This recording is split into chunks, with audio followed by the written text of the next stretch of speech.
నా YouTube channel చూస్తున్న మీ అందరికీ స్వాగతం సుస్వాగతం. బుధవారం రోజు నృసింహస్వామి యొక్క జయంతి సందర్భంగా నృసింహస్వామి యొక్క ఆరాధన చేస్తే విశేషమైన ఫలితం లభిస్తుంది.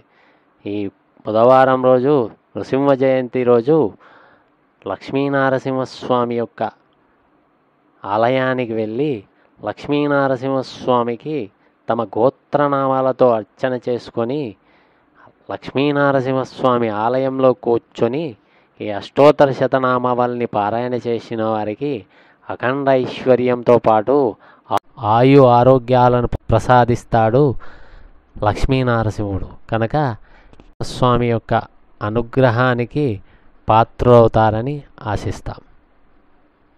లక్ష్మీనరసింహస్వామి అష్టోత్తర శతనామావళి. ఓం నారసింహాయ నమః. ఓం మహాసింహాయ నమః. ఓం దివ్యసింహాయ నమః. ఓం మహాబలాయ నమః. ఓం ఉగ్రసింహాయ నమః. ఓం మహాదేవాయ నమః. ఓం స్తంభజాయ నమః. ఓం ఉగ్రలోచనాయ నమః. ఓం రౌద్రాయ నమః. ఓం సర్వాద్భుతాయ నమః. ఓం శ్రీమతే నమః. ఓం యోగానందాయ నమః. ఓం త్రివిక్రమాయ నమః. ఓం హరయే నమః. ఓం కోలాహలాయ నమః. ఓం చక్రిణే నమః. ఓం విజయాయ నమః. ఓం జయవర్ధనాయ నమః. ఓం పంచాననాయ నమః.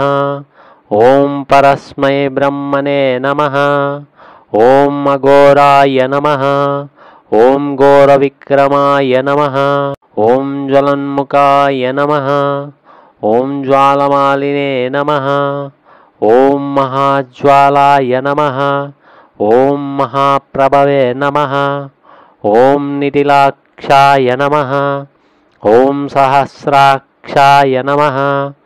ఓం దుర్నిరీక్షాయ నమః. ఓం ప్రతాపనాయ నమః. ఓం మహాదంశాయుధాయ నమః. ఓం ప్రజ్ఞాయ నమః. ఓం చండకోపినే నమః. ఓం సదాశివాయ నమః. ఓం హిరణ్యకశిపుధ్వంసినే నమః. ఓం దైత్యదానవ భంజనాయ నమః. ఓం గుణభద్రాయ నమః. ఓం మహాభద్రాయ నమః. ఓం బలభద్రాయ నమః. ఓం సుభద్రకాయ నమః. ఓం కరాళాయ నమః. ఓం వికర్తే నమః. ఓం సర్వకర్తుకాయ నమః. ఓం శింశుమారాయ నమః. ఓం త్రిలోకాత్మనే నమః. ఓం ఈశాయ నమః. ఓం సర్వేశ్వరాయ నమః. ఓం విభవే నమః. ఓం భైరవాడంబరాయ నమః. ఓం దివ్యాయ నమః. ఓం అచ్యుతాయ నమః. ఓం కవిమాధవాయ నమః. ఓం మదోక్షజాయ నమః. ఓం అక్షరాయ నమః. ఓం శర్వాయ నమః. ఓం వనమాలినే నమః. ఓం వరప్రదాయ నమః. ఓం విశ్వంబరాయ నమః. ఓం అద్భుతాయ నమః. ఓం భవ్యాయ నమః. ఓం శ్రీవిష్ణవే నమః. ఓం పురుషోత్తమాయ నమః. ఓం అనగాశ్రయాయ నమః. ఓం నకాశ్రాయ నమః. ఓం సూర్యజ్యోతిషే నమః. ఓం సురేశ్వరాయ నమః. ఓం సహస్రబాహవే నమః. ఓం సర్వజ్ఞాయ నమః. ఓం సర్వసిద్ధిప్రదాయకాయ నమః. ఓం వజ్రదంష్ట్రాయ నమః. ఓం వజ్రనకాయ నమః. ఓం మహానందాయ నమః. ఓం పరంతపాయ నమః. ఓం సర్వమంత్రైకరూపాయ నమః. ఓం యంత్రవిదారణాయ నమః. ఓం సర్వతంత్రాత్మకాయ గుణాత్మకాయ నమః. ఓం అవ్యక్తాయ నమః.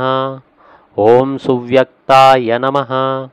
ఓం భక్తవత్సలాయ నమః. ఓం వైశాఖశుక్లభూతోత్తాయ నమః. ఓం శరణాగతవత్సలాయ నమః. ఓం ఉదారకీర్తయే నమః. ఓం పుణ్యాత్మనే నమః. ఓం మహాత్మనే నమః. ఓం చండవిక్రమాయ నమః. ఓం వేదత్రయప్రపూజ్యాయ నమః. ఓం భగవతే నమః. ఓం పరమేశ్వరాయ నమః. ఓం శ్రీవత్సాంకాయ నమః. ఓం శ్రీనివాసాయ నమః. ఓం జగద్వ్యాపినే నమః. ఓం జగన్మయాయ నమః. ఓం జగత్పాలాయ నమః. ఓం జగన్నాథాయ నమః. ఓం మహాకాయాయ నమః. ఓం ద్విరూపభృతే నమః. ఓం పరమాత్మనే నమః. ఓం పరస్మై జ్యోతిషే నమః. ఓం నిర్గుణాయ నమః. ఓం నృకేసరిణే నమః. ఓం పరతత్వాయ నమః. ఓం పరస్మై దామ్నే నమః. ఓం సచ్చిదానందవిగ్రహాయ నమః. ఓం లక్ష్మీనృసింహాయ నమః. ఓం సర్వాత్మనే నమః. ఓం ధీరాయ నమః. ఓం ప్రహ్లాదపాలకాయ నమః. సర్వే జనా సుఖి